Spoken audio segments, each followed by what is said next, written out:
I'm here to talk about my game and why I made my game. Some people wonder why they make games and they would like to talk about it and I would like to talk about my game maybe to convince a few people to go buy it. But Good Morning itself is supposed to be some kind of psychological horror. The horror in itself is the conversations you're going to have and the gamble of whether the person you're talking to is going to be interested in you or not interested at all in what you have to say. I see it as a horror that when you talk to people, they can pretend to care or not care, especially when you care about people. Understand, as a horny male and as a shut-in, and coming out of my room and not knowing how to socially interact with people, and I'd go to places and I'd buy things, the customer service workers there would smile. And from where I'm from, which is originally Tanzania, like 20 years of my life spent living there, smiling from customer service is not normal. They'll just tell you to fuck off and then give you a service, and then that was that. So for the first few years in Spain, I thought that them smiling to me was them saying that they're attracted or they find me handsome or something appealing.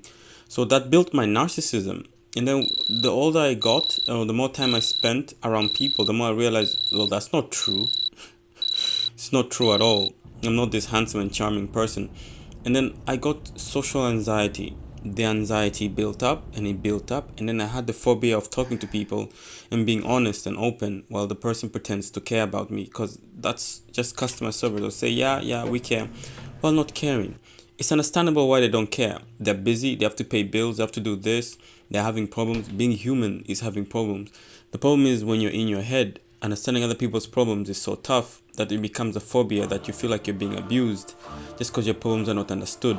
And that's what the game stands for. It's the psychology of needing to be heard by anything, to the point where at some point of the game you talk to a tree and you talk to the tree and you have a good conversation with the tree, because the tree can't tell you you're wrong or can't tell you that you're right or can't tell you anything more than what you want to hear.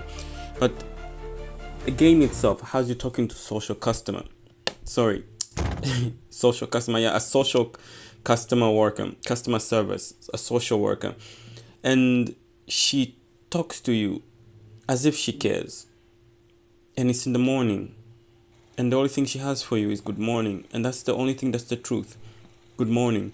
After that, everything else can be anything from the emotions of the person you're talking to. So the game has you talking to her, offering her food. Offering food is seen as a way of trying to build a bond between people. So offering her food allows you to talk to her as if she's your friend, and then that's just that. The conversation can go anywhere, can go anywhere, can go anywhere, and you can be lost in the conversation. And in itself, it's a horror that you don't know what's going to happen next, that you don't know what's going on, that you don't know what's happening, that you don't know if she's happy or not, that you don't know if she's acting or not, you don't know who she is. The game revolves around talking to people without knowing who they are ever or what they want. I have some part of the game where emotions are added when talking to the girl. These emotions take like a physical form and then interact with you and then aid you in conversations, and then those themselves are seen as special. But then even finding that in the game is rare because no one knows how a conversation will go. We don't know when we have to access our emotions or when we have to access deep thoughts or when we have to be somebody else to talk. But all of it is included in the game, and it's a gamble. It's like a slot machine of a conversation. You're in a slot machine and you don't know how the conversation is going to go, and you don't know if she's going to tell you her name, and you don't know if you're going to be fine, or you don't know if you're going to be this, and you don't know if you're going to be that, and you don't know who's going to come and help you. And that's just life. So it's supposed to help people understand that I'm just talking, and honestly, nobody cares because they're all busy in their own head. So I can say whatever I want, as long as it's not demeaning or depriving the other person of their rights, I should get away with it. And it allows you to learn how to enjoy a conversation and to just talk. I needed it for myself, and I think it can help people who also need to learn how to just simply talk and say what's in their head without harassing another person or harassing themselves in that case.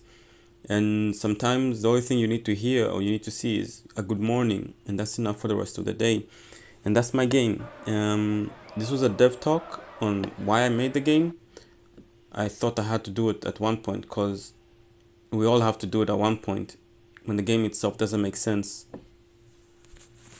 無駄無駄無駄無駄無駄無駄無駄